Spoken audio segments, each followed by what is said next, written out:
SJ. Welcome to Mvskoke Radio, your weekly source for tribal and community news, interesting guests and discussions, plus a local events calendar.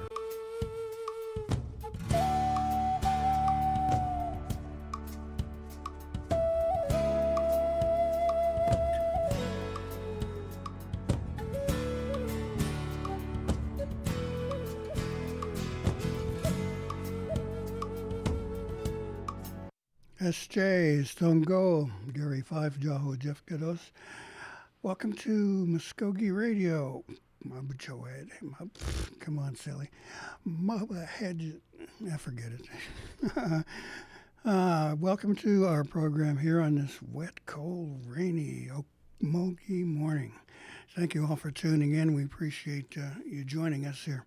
We are going to be speaking to a couple of different things here this morning. First of all, we have staff members from our TANF program, folks who probably are more popular these days and in times of economic crisis.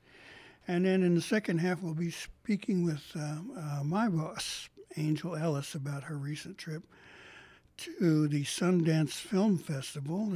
Mvskoke's battle for freedom of the press was the subject of a film that was part of their competition. She'll tell me what it was like. And sitting in our studio is Braden Harper, who is our brand new managing editor. And we're going to fix that real fast. And then he'll be joining us for our second half discussion, or whenever he feels like it, I guess. So welcome all. We appreciate you all being here and taking time. Thank you for coming in. Let's start off with kind of an idea of what your program is all about for people who aren't familiar with TANF. What does that stand for, and what is your mission?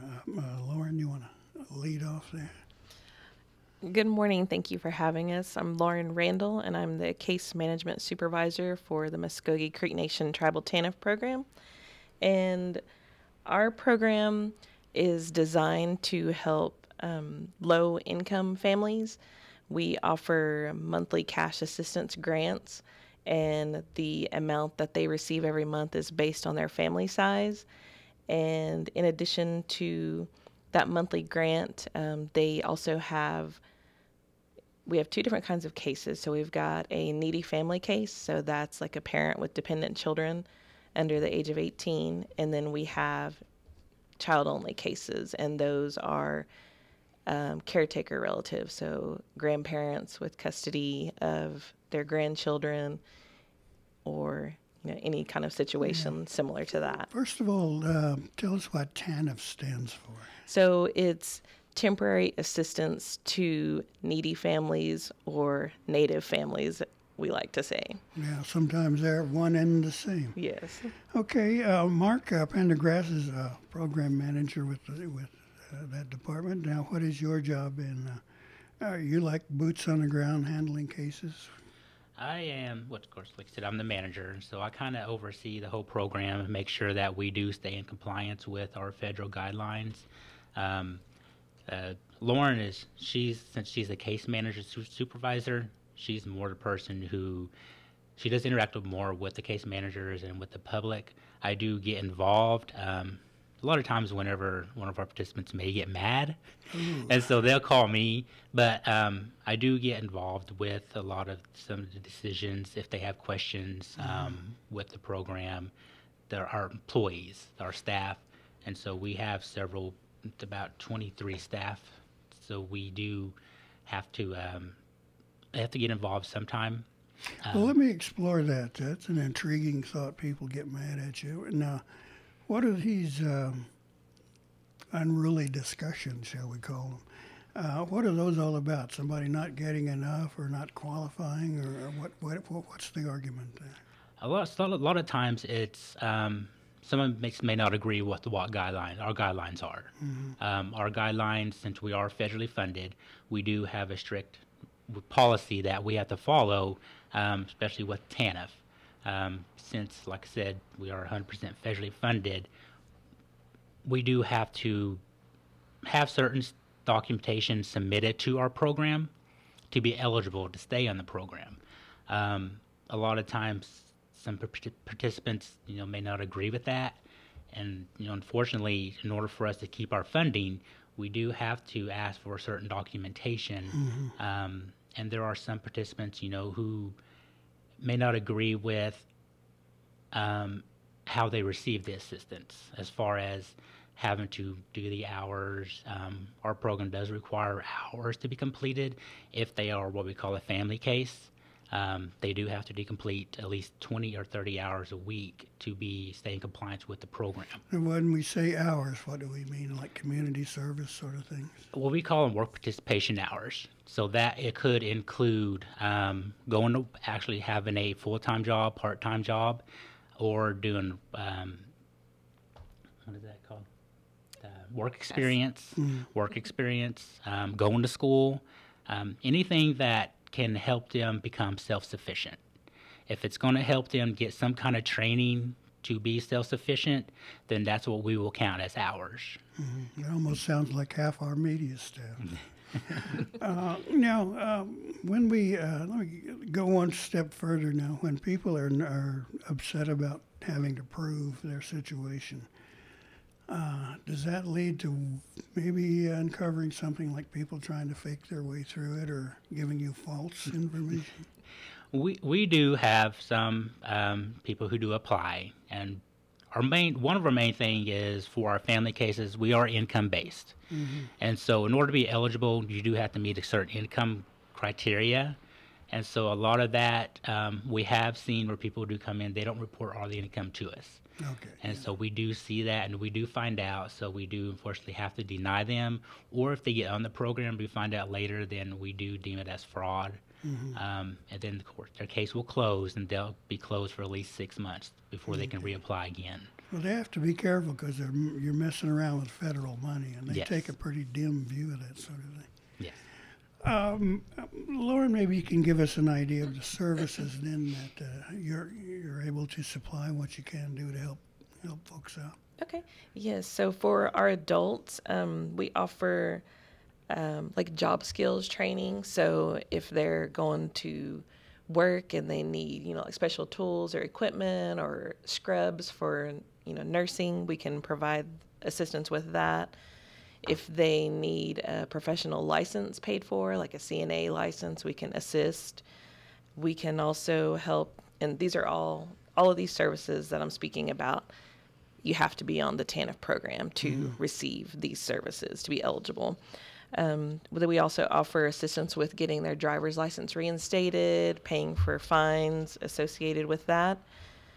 And then we also offer like vehicle services, so we can help pay for car insurance, car repairs, car maintenance, and if they need assistance getting back and forth to a job, we can help pay for gas or public transportation. If they need assistance with, like I said before, professional clothing, we can also help pay for that. And so there are guidelines associated with each of those services that they do have to qualify for and apply for those. And then we also offer non-recurring short-term benefits. So those are offered, they have to meet the requirements, but they do not have to be on the TANF program for these services that I'm getting ready to talk about.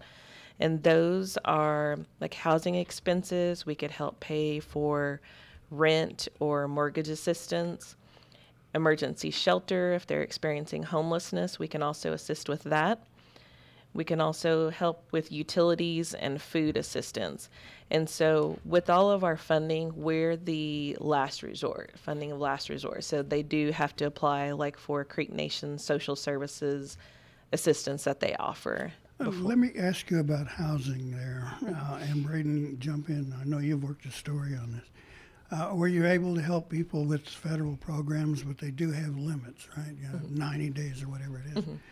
Now, is that kind of thing really needed? I mean, do you get a lot of requests or help for that? And what happens when you get to the tail end of what you can do for someone? Now, that's where I wanted to bring Braden in, because he'd just done a story there. Anyway. So for our program, we can assist up to 45 nights per fiscal year. And so once we do have clients coming in and we're assisting, we're also during that time period trying to help them, find other resources. We refer to the Mvskoke Creek Nation Housing Program because they offer different assistance. Whenever the tribe had the CARES money, they were offering like the emergency rental assistance, we would refer to that program. So we're always looking for different resources for our clients. Now, those resources, what comes to my mind is like perhaps a hotel or motel room for meeting immediate needs. But you don't go as far as providing a house or anything like that, right? We can help assist with the housing expenses that we offer for the non-recurring. We could assist with helping them pay their rent or helping pay a house payment. How about emergency needs, like somebody getting kicked out and they got to have this money tomorrow? Unfortunately, our program, we want to help everybody, but if somebody called today, the likelihood that they would be receiving a payment tomorrow, it really depends on them because they have a lot of guidelines that they have to meet, paperwork that they have to submit. So it's really dependent on how soon they get all their documentation in. But then the likelihood that like they would receive a payment the next day, it probably wouldn't be the next day. Yeah. So Lauren, just jumping in here, I know you had mentioned, you offer, some temporary housing services. During those windows, regardless of whether it's, 45 days, 90 days, whatever, however long it lasts, what advice would you have for people that are utilizing those services within the 45 days? Because I know that sometimes they might come into using that temporary services, and then before they know it, it's up. So just what advice would you have for people that are using that? I would say don't wait till the day you have to check out to look for other services that are available. Like I said, with our program, we look for other resources to send them to when they're applying. We're offering, asking them to call the 211 number in Tulsa, offering assistance, referring them to different programs within the nation, social services. So definitely don't wait until it's a cutoff notice or an eviction notice to start applying for services that are offered. Okay, Mark, I want to bring you back into this discussion. Who are you seeing coming in the door when you're watching your crew lining people up for help? I know this is a time of economic crisis. Prices are going through the roof, and if you want an omelet, then you're going to pay a whole lot more for eggs. That rules out Eggs Benedict, I'm pretty sure. But it's got to be an expanding population that's coming in for help. So what are you seeing? A lot of our population that come in, since we are a low-income program, a lot of population they're already lower income or have no income at all. Some may have just started working and they may need that extra assistance that we can provide. And so that's something those are most people that we do see come into the doors. Going back to the economic downturn, and even during the pandemic, we thought we may have seen a rise in cases for our program, but our cases actually went down during that time. That was mainly due to all the other services that were being offered by the federal government. And so they were getting those other services. So TANF was kind of put in the back. And so we did have a caseload, but it did get smaller as the pandemic went on. Now that those services are ending, we are seeing a rise in more people coming into the program. And so we have seen probably an uptick of at least 40% more than what we were seeing even last year. And so, because like I said, that's due to all the other services ending the government was offering. Okay, it almost sounds a bit creepy because you have people are succumbing to COVID. other things like that. If either one of you can give me an assessment, how's the tribe doing then? We've got over 80,000 members now. Do you have a percentage or a ballpark estimate of the numbers of people coming in for help? I would say we do not have those kind of estimates, especially since we're all federally funded, we service any tribe. So whoever lives within our Creek Nation or just our TANF service area, we do go outside of the boundaries a little ways. We cover a whole county instead of just partial, whichever ones that Creek Nation borders up to. But since we do service all tribes, any federally recognized citizen, it's kind of hard. We do not have that kind of estimate with this. Right. So if we've got a number of Chickasaw or Northern Cheyenne coming in, then that kind of skews your numbers. Yes. Now, when someone comes in, I presume you have to do some sort of analysis. Okay, how many in the family, how many dependents, what's the income? Is there a typical family that's coming in the door for help, if there is such a thing? Could you pick one out or give us a feel? I don't really see that we have actually just a typical family, which, of course, for the program, everybody who comes in, they have to have dependent children. And so, which, of course, I guess that would be a typical family. Well, okay. Yeah. I guess. Let's say 2 kids. Yes. Yeah. So there probably more is typically that come in, or at least 2 to 3 kids in the household. So in order for any kind of service that we offer, there has to be dependent children in the household. Okay. Let me take it another step. I believe you mentioned, assistance to, I don't know, was it child care providers that weren't the family?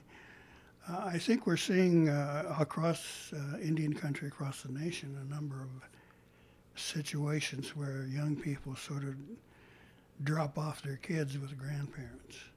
Now, in the Mvskoke Nation or the services you provide, those folks would be eligible, and then, excuse me, how would you assess their needs?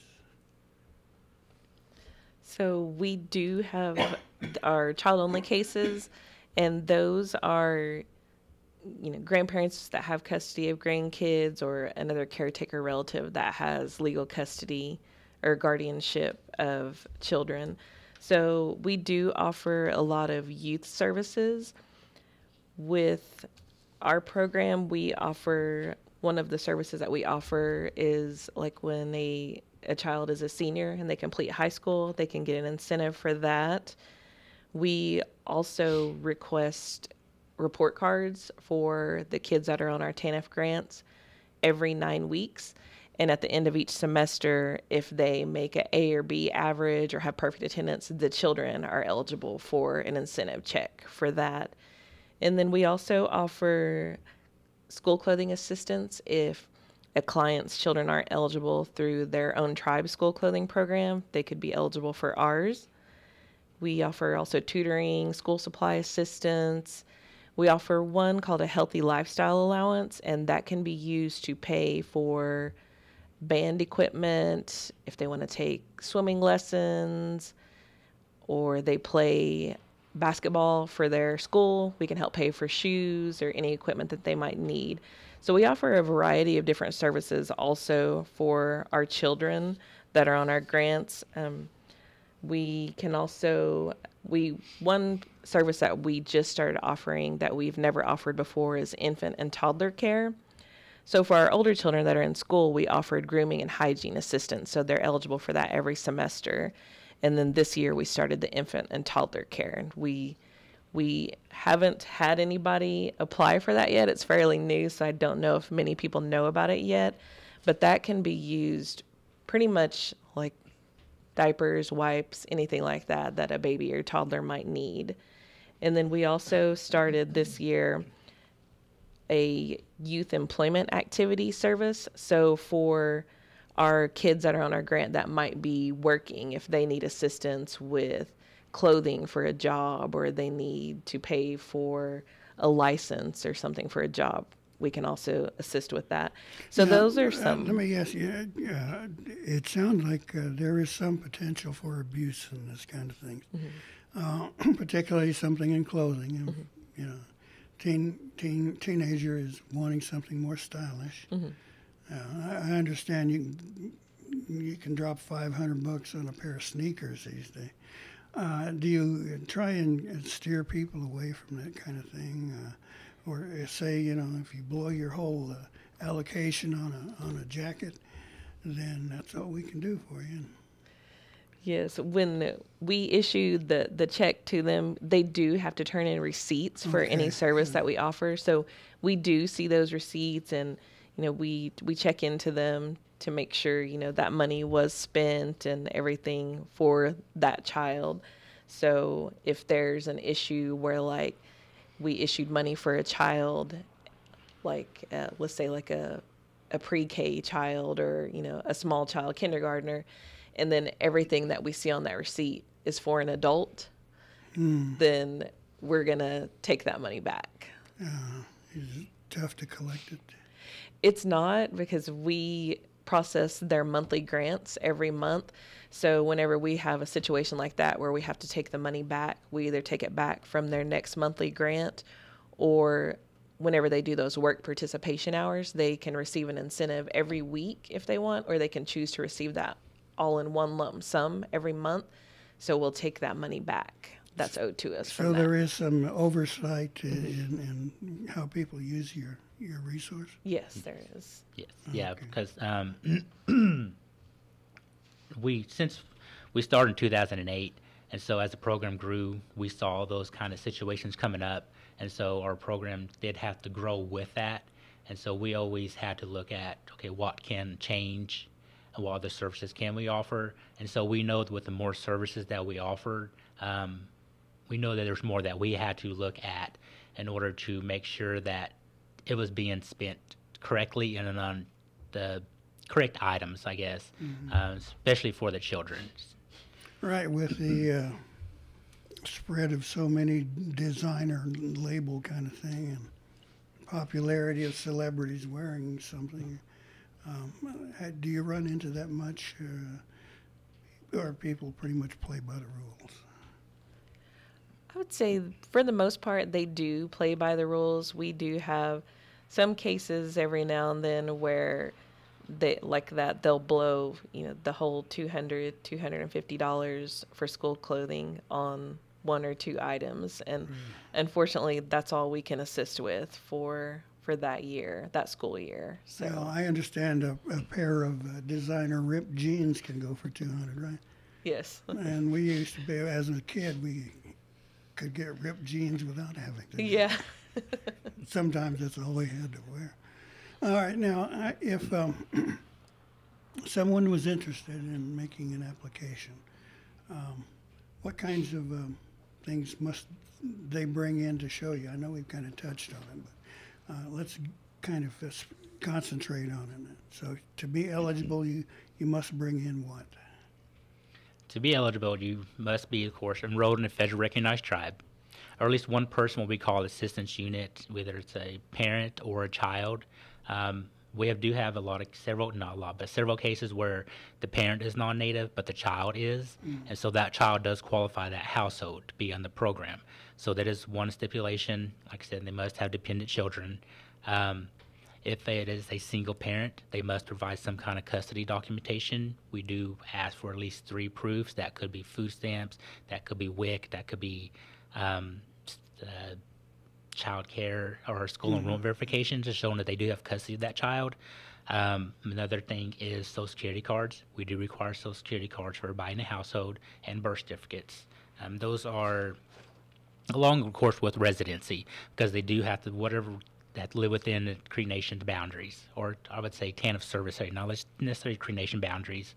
And child support is required to be filed in every family case. If there's an absent parent, child support does have to be filed and kept in compliance. Some instances we do require immunizations if the child is 6 and under. like I said, for child-only cases, they do have to have legal guardianship of that child. We can't accept the other three documentation. They must have legal guardianship. Well, that's quite a case you have to build in there to get assistance.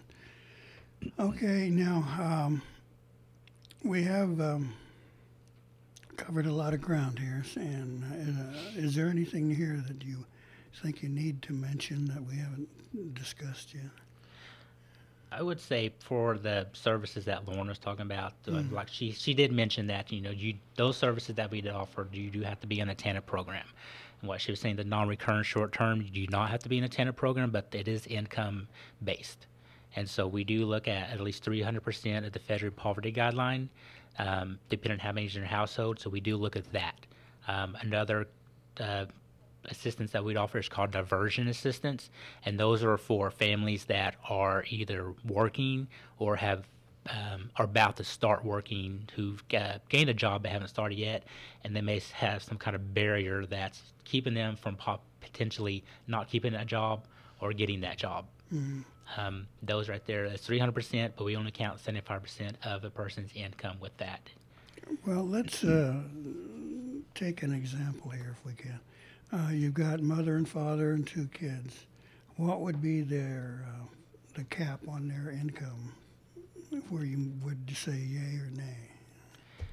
It kind of depends on which service they're applying for. Okay.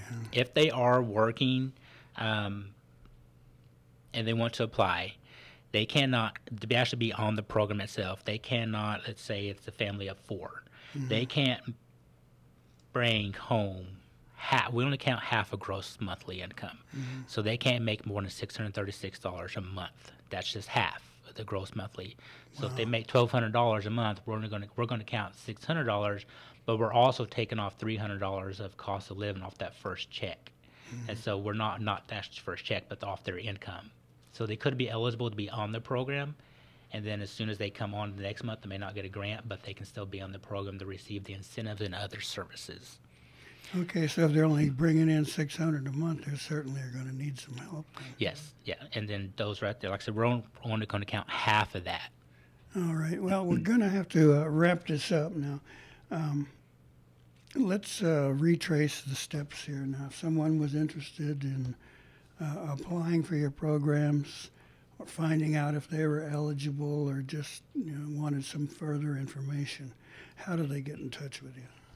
They could call our Okmulgee office at 918-549-2880, or they could also go online to the Mvskoke Creek Nation website and under the Community and Human Services link on TANF, when they click on that, there's a list of all their required documentation that they would need to complete an app, and they could see what all they need to bring. So a lot of times that's helpful when they call to schedule an intake appointment with our intake specialists to have all of that documentation ready. That makes the application process go a little quicker. Okay, as we wrap up here, I'd like to give you a little pat on the back. You've been serving our people for 15 years now. I understand you just passed that anniversary. Geez, how many people do you think that you've been able to help out? I did not bring that paperwork, but I did have it on a little handout we did. We're giving that when we had our 15th anniversary little day. This by any chance? Yeah, it was in a different piece of paper. I did get all those calculations, but unfortunately I did not bring it with me. Would you say it's safe to say at least 5 figures? Yes, I mean, yes, I knew it was, I'm trying to remember exactly, I know it was around at least 60,000 people at the house, not just house, but everybody in the household. And so that we do include everybody in the household, so at least 60,000 people over those 15 years. And I know it was at least at least $6 million plus that we paid out in monthly cash assistance over those 15 years. Now you're in a position here to provide services and assistance to people who really need it. How does it make you all feel when you've done your job, so to speak, and someone is getting the help and relief they need? So before I became the supervisor, I was the youth coordinator for several years for TANF. And during the summertime, I would get to go see all of the kids on our grant. So I would do a summer home visit every summer.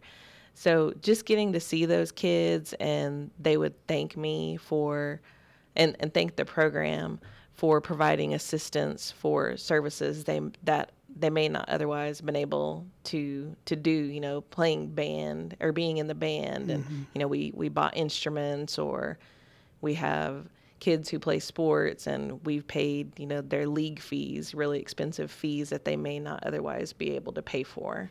Yeah, help them out with a quality of life that Yes. is dollars and cents, essentially. Mark, what's it make you feel like when you've done Well, your job? And since, you know, I've been at the program since we opened in 2008. So over those years, you know, I think the biggest thing that I like seeing is the families who actually do succeed in the program, the ones who, you know, truly need the help, the ones who they really appreciate it. You know, what we can help them with, what they've actually done. See them truly what we call transition off of the program, and actually keep that job through their, you know, however long they've been off. You know, Sure. and we have received several compliments in the past, you know, from our participants who completed the program. You know, they thanked us, and those are, again, the biggest things that I think all of us like to see. And those things that we see worthwhile why we do this job. Okay. So. Well, I tell you what, we're going to have to move on to our next segment here, but thank you, Lauren Randall and Mark Pendergrass, for coming in and sharing this information. And I'm sure until economic times loosen up, you're still going to be getting a steady flow of customers. Yes. Yes. Okay, well, Mado to the work you and the work you do. Mado. So thank you for coming in. Right. All right, we're going to make a short little pause here, and then we're going to bring in my boss, and we're going to talk about how BadPress has been received at the Sundance Film Festival. So please stay with us here on Mvskoke Radio. Hear that? That's the sound of hope being killed by meth. Methamphetamine use is causing huge problems in our community. Hear that? That's the sound of something you can do about it. Events like rodeo, res ball, and family time can help keep kids away from meth. Talk to your kids. Keep our culture alive. A message from the Partnership for a Drug-Free America and the National Congress of American Indians. Learn more at ncai.org. Who am I? Am I Indian? Just 'cause I'm a girl from the res, don't make things up about me. What if I move away? Then who am I? Some kids try meth just to escape, but then I think about my grandma, my little brother, my beadwork, my poetry, and I think, I like who I am, and I know meth is not for me.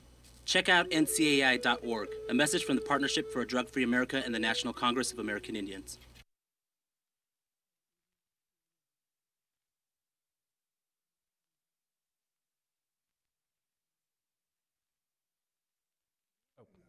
There we go. All right, that segment of Dead Air was brought to you by Mvskoke Media. We've got Braden on the board here. He's training to become a substitute or an associate producer here, so sometimes it takes a little second to get the feel for it. Joining us now is our boss, Angel Ellis. Got some wonderful news about an event that featured us in our recent battle for freedom of the press. So welcome, Angel. Appreciate you coming in to talk with us. Thanks for having me. I feel like I get to come talk to you guys more than when I was actually a reporter. So We'll fix that. We, of course, had another former employee and friend of ours, Rebecca Lansbury. What's her, Baker now? yeah, Rebecca Lansbury Baker. Right. She has been spending some time with us and developing a film project that looked at our battle for freedom of the press here at the Mvskoke Nation for Mvskoke Media. And he took it to Sundance, which is quite an honor in itself, just being included in that lofty bunch of folks. So first of all, let's say we're going to be able to share that with our Muskogee citizens at some point. But at the moment, why don't you give them an idea of what BadPress was all about? So the documentary was really an answer to the question of what does a journalist do when they have become in the situation of being in the news. We know the free press for the Muskogee Nation was repealed in 2018, and it was an important issue, but it didn't seem like there was a lot of media really concerned with it. And that's something that's really common when it comes to Indigenous topics and issues. The mainstream media at large is either unaware, they're unsubscribed, they don't really, come into our communities and report on the topics like Indigenous reporters would do. And so I had reached out to Rebecca in my frustration of like, what are we going to do? This is a really dark time for our department. To have censorship come into Muskogee media was devastating, and it drove out some of our staff who were just fed up and tired of it, and it was becoming a really big issue of serving the people and then serving that integrity of the profession. And so Rebecca kind of answered with, let me get together with some folks I know, and she does what she does best. She builds a wonderful and a powerful team, and that's what she did. She built a team that came in and covered this topic through the lens of our department and followed us around as subjects of this documentary. And some of the team, of course, isn't Indigenous, but, they were emerging filmmakers and emerging editors. They put together even more people who, because after they came and kind of dove into the topic, they seen it was like a really broad and important story. And so they hired on other team members. And I think that in the beginning, for me and my perspective, I never dreamed in a million years it would get into Sundance Film Festival. My main goal was I needed the protection of the cameras to advocate for the policy. And so having those cameras come down and kind of shine the light on this topic gave me a little bit of protection, and it gave me a safety net in order to help advocate for better policy. And then they did what wonderful filmmakers do. They made a great film about it, and it got into Sundance, and we all went. I took a vacation, if you call that a vacation, but I took a vacation, went to Sundance with them, which was extremely generous, because having gone to Sundance, it's not every day that a filmmaker invites their subject to come and experience that festival environment. And it was mind-blowing how receptive people were to this topic. And I got to meet with other Indigenous, producers and journalists. There's a lot of buzz in journalism stories right now. So there were other journalists there at Sundance, like Luella, who was, working with the Murder in Bighorn. I got to see other Indigenous films and filmmakers. I got to watch Fancy Dance. Really great stories coming out of Oklahoma. So that was kind of surprising to me to see how many wonderful stories are being captured on film. And it was just a wonderful thing. And then we won a major award. I feel like I'm just like on the Christmas Story. It's a major award. But the Sundance Special Jury Award for Freedom of Expression was given to this film. And it was such an incredible experience. Even the jurors and the staff at Sundance were quoting parts of our film, and they were just excited for the story. And that was just phenomenal, because it's not often as an Indigenous person you see that story, incorporated into other communities, but they drew the parallels. Everybody I talked to was like, it's incredible to see how in a small area this large topic from national journalism has been an issue too, and censorship and freedom of information is something that the whole nation experiences. And so it was very well received, and it's getting ready to. It's going to be a big year for that film. It's running a festival circuit. Well, and speaking on behalf of the staff members who are left behind, we'll call it a vacation. I mean, going to Park City, Utah for this world-renowned film festival. Did you get to meet Robert Redford? I didn't get to meet Robert Redford, but we did. Our film did screen in his personal screening room at the Sundance Lodge, which was I'm telling you, there was a different feel in that room. It was kind of a major thing, because I watched many interviews with Robert Redford as he talks and advocates for Sundance, and one of the things that always is mentioned is freedom of expression. So to have that award given to a film that we were a part of is just blown my mind. Now, the title "Bad Press," makes you wonder. And now that the project is complete and it's been given some public exposure now, I'm going to ask you to be a critic here, just and not to get down on Rebecca or anyone else. But how well was the story told? I mean, was it really authentic and accurate and get to the heart of the battle we had to go through within our own Creek Nation?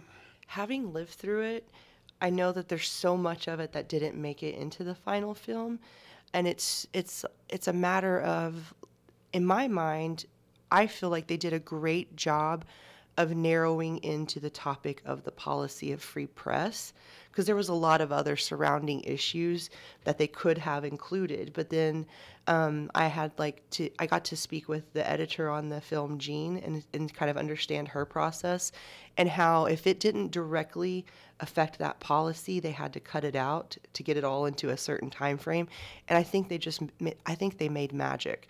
I've known Rebecca a long, long time, and she recruited me to first come to the tribe when she was the editor of Mvskoke Media, so I might be a little bit biased, but to take something so huge and condense it into 98 minutes, I just think they really made magic. That was an incredible team working together. They had some of the best people for the job.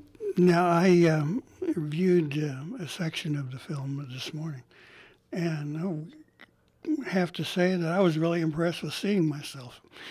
Hey, some of it was filmed right here in this room that we're in. Yes, and Gary, yes. You were a rock star because you were asking the hard questions of all the officials. When I looked at it, I thought, oh boy, here I am in a movie. And forgive me for a little ego getting loose there. But I kind of felt like, those are some of the things that got to the essence of what that whole battle was about. Yes. And not that I was the only one there, but tough questions aimed at tribal leadership. And we were still in a position where they could have given us the heave-ho. Right. And I remember at least wondering whether or not, that was going to be the case. And I'm thinking, oh, my God, I'm too old for this kind of thing to go out and have to find a new job.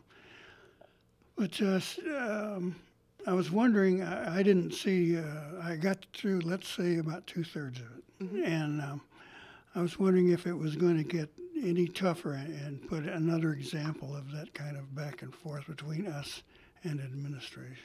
Yeah, there's definitely a lot of those instances where various people in our department had to make this huge decision.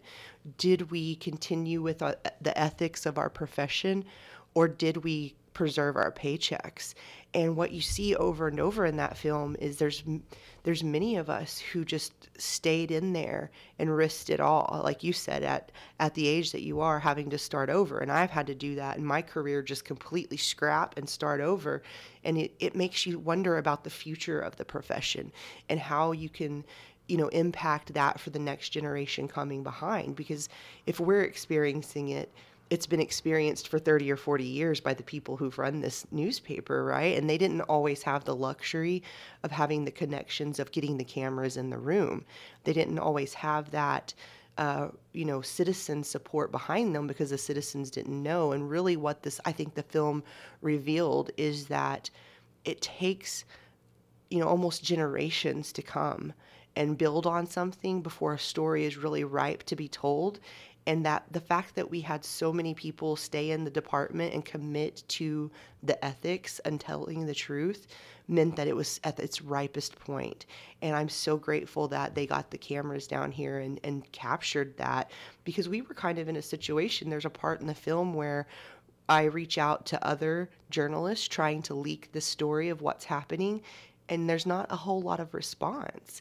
And that happens in news because unless somebody's getting handcuffed, right, unless it's an official in handcuffs, the outside news media doesn't really always have the capability to tell our stories. Oh, yeah, they want a more sensational story. Right. I mean, there are But at then least one network is really bad about that. Yeah, but what is more important? Do you want to show the person in handcuffs for jail, or this really shows the core of the issue? The reason our stories aren't told is because we're not telling them ourselves, and if we're not telling them what's stopping us, because that's like a critical component to healing and to the integrity of the profession, is the truth telling in it. And so I think that it was so ripe to be told, and it was, when else will we have this window, this opportunity to give citizens a chance to vote on affecting their own constitution? And that was such a major thing, and I'm so glad that it got captured on film, because there's millions of Americans who will never know what that feels like. And that makes me really grateful to be an Indigenous person. I probably wanted to, I don't know, I have to go back and finish the film, but wanted to see a couple more examples in there of the more egregious, the outrageous things we had to go through. Now, it touched on the sexual harassment situation that was alleged and denied. Right. I actually worked that story and thinking, there's a lot of, let's say, BS there. But the one that really stuck in my mind is a former principal chief who took a good fall. And one situation where he was put out in the media by the major daily newspaper in our area for messing around on his marital situation, shall we put it delicately. Right. And that kind of blew up, and I remember seeing an email that was sent out to all tribal staff from this chief's assistant. I don't know, we didn't really have a press person at the time, but he put something out. And I remember it saying no one in the tribe is allowed to speak of this issue. Right. Except me and the chief. And I'm thinking, good Lord, that's the most blatant example that I've ever seen. It was this, chief got caught messing around with another woman. And they want to control the narrative. Exactly. And, of course, the major newspaper blew that story out, and then we saw that, and I thought, I need to preserve this somehow and use it as an example. And the reason I'm taking the time to do this is because I think that was fairly representative of the situation we had to deal with. Right, yeah, because that situation actually landed right in our department. I wasn't there at the time. I've only been able to hear stories, but the extra person who was in that little triangle ended up with a job at in our department. And so with a $10,000 desk, from my understanding. Yeah, and a new computer. So all those instances of absolute abuse of power, the only real defense against them is a person who decides one day that they're somebody and that they're going to tell the truth. And we didn't always have a lot of protection for that in our tribe. And so it could be very difficult to foster that courage and that integrity that it takes to step forward and be the person that speaks out on it. Because really, the moment you speak out, you put your own livelihood at risk. Now, we've come a bit of a distance since we were blessed with the constitutional amendment, and remember that certainly put some smiles on the folks in our building. Right. And I think one of the things that I've always tried to stress among people who ask about it is that that doesn't mean we can take cheap shots at people now that we're all of the binders are off of us and we can do damn well what we please. But I always want to emphasize that, with that freedom becomes that huge responsibility. So do you think that was part of the film, and how does it take place here today? Oh my gosh, the Mvskoke, the responsibility of carrying a story to the public and being the platform. So if you look at this in a big broad picture, is how does the American Indian get written out of history? Because you're not in represented in the archives. And now that we have freedom, we have this huge responsibility to every single time we put out a paper to be capturing an accurate snapshot, because the day is going to come down the road where my grandkids' grandkids are going to look into those archives, and they need to see the struggles we've been through. They need to see how we got to where we are, because over generations, these problems come back, right? People in power always try to abuse power, and they need to have their roadmap to be prepared and understand how to battle that. And I think that responsibility, it feels heavier now than it ever did, right? We're out here in this new landscape, and we're forming, you know, the lines in the sand, right? We're drawing the line. And when it comes to free press, and when it comes to free speech, when it comes to freedom of information, there will always be someone who wants to challenge those. There will always be someone in power who doesn't want the general public to have access to all the information. And so this is not something that we can ever take lightly, and we always have to approach every story with that responsibility and the love that we have for our people that we serve in mind, because it's always going to be something we have to stand up on and defend. It never goes away. If it's not the right to do it, it's the funding to do it that you're battling for. And so those are things that, as journalists, in addition to just compiling information, we also kind of are conditioned to understand and know that we're fighting for a standard as well. We're fighting to keep the standard as high as it can be. When in the film you probably saw, we addressed that a lot of experience left our department. No one could blame them. When you're asked to lie or to not tell the truth, that's very much something many people cannot, exist in that kind of workspace. It's not a good workspace.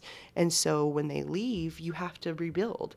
And so now we're in that phase where we're rebuilding, and we have these wonderful journalists who have seen the efforts and seen what we're building here, and they want to contribute to. And I'm just so proud of that, because they're coming from places of, yeah, I could work anywhere, but I want to work here and tell Indigenous stories. And that's a really exciting and powerful phase to be in.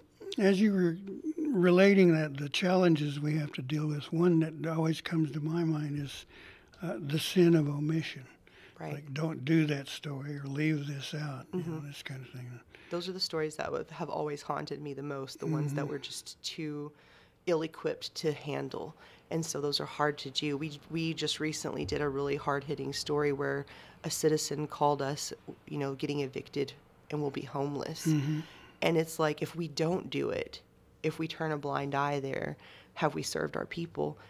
Do we love our people enough? And Anagichka kind of gets into you, and you need to do something. You can't just ignore it.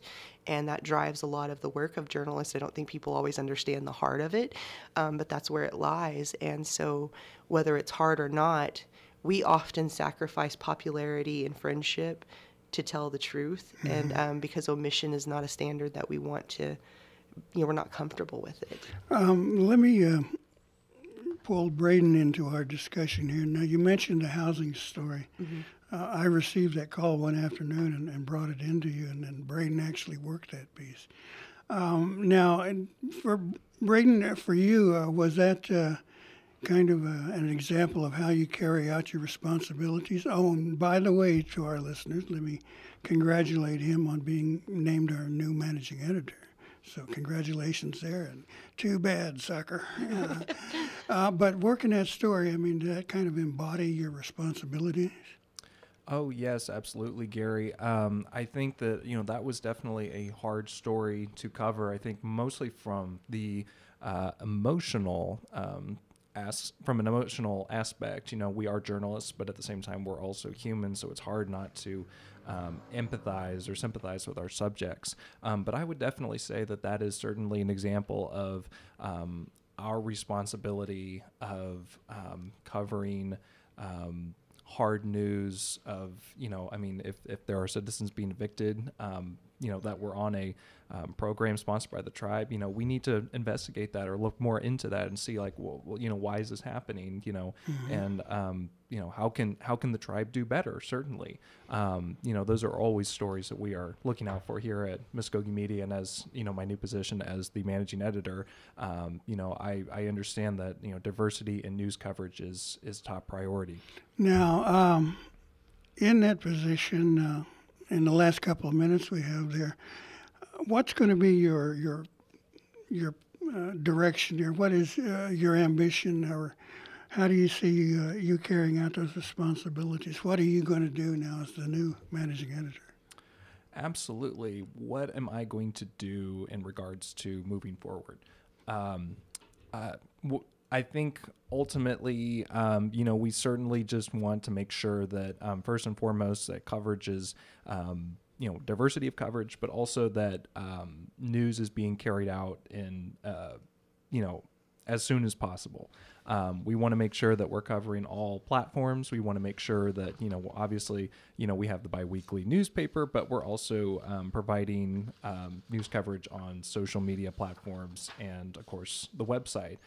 We just want to make sure that citizens are informed and that we are, reporting as accurately as possible. Obviously, as you know, AP style standards as well as SPJ standards, and just carrying on the legacy that you guys have built here at Mvskoke Media. And also whenever recently screening the film, we were talking about BadPress. I mean, I was getting emotional, and even though I knew what the outcome is of the story, it was still just so suspenseful, and it really gave me a deeper appreciation for working in a department that has the right of free press. Right. I remember in the midst of that combat, the crew got together and commiserated. We sat on the floor and sometimes in the lobby of our office and shared our fear. We were wondering what's going to happen now. Is Lighthorse going to come out and escort us out in handcuffs, perhaps, or are we going to be given our pink slips? I remember one of our former staff members called us the Magnificent Seven. Right. And I felt like, that's it. We're surrounded. We haven't got a place to go. We're running low on ammunition and energy, and hopefully we'll come out and on the right side of this thing. In the last couple of minutes here, any final word from either of you that you'd like to add? I just want to add that, like, while our department did kind of suffer great loss of experience, it's very wonderful to have this new energy in our department. We're getting close to being fully staffed again, and we're elevating people internally. And that's kind of the mark of where you are when you're getting traction on your rebuild, right? When you have people coming who can help you rebuild.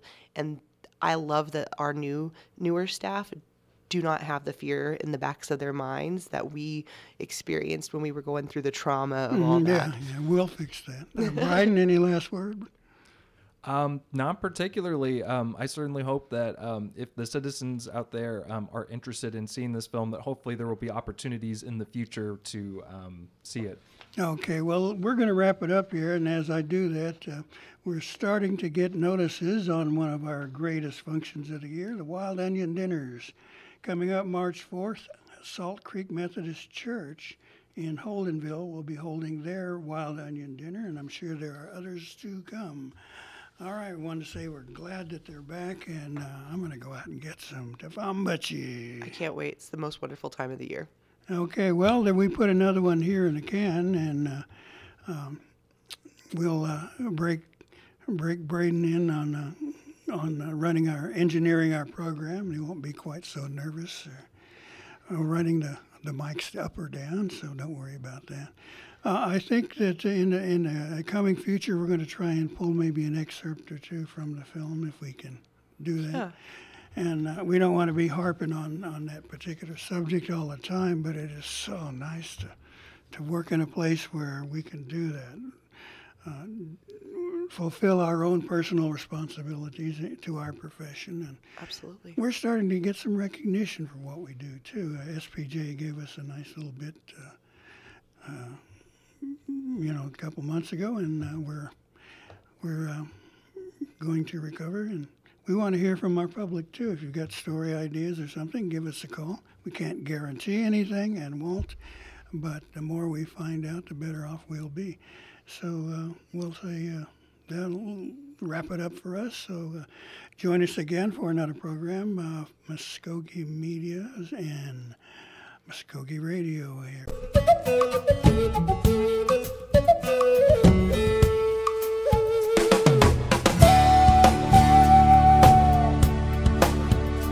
You've been listening to Mvskoke Radio.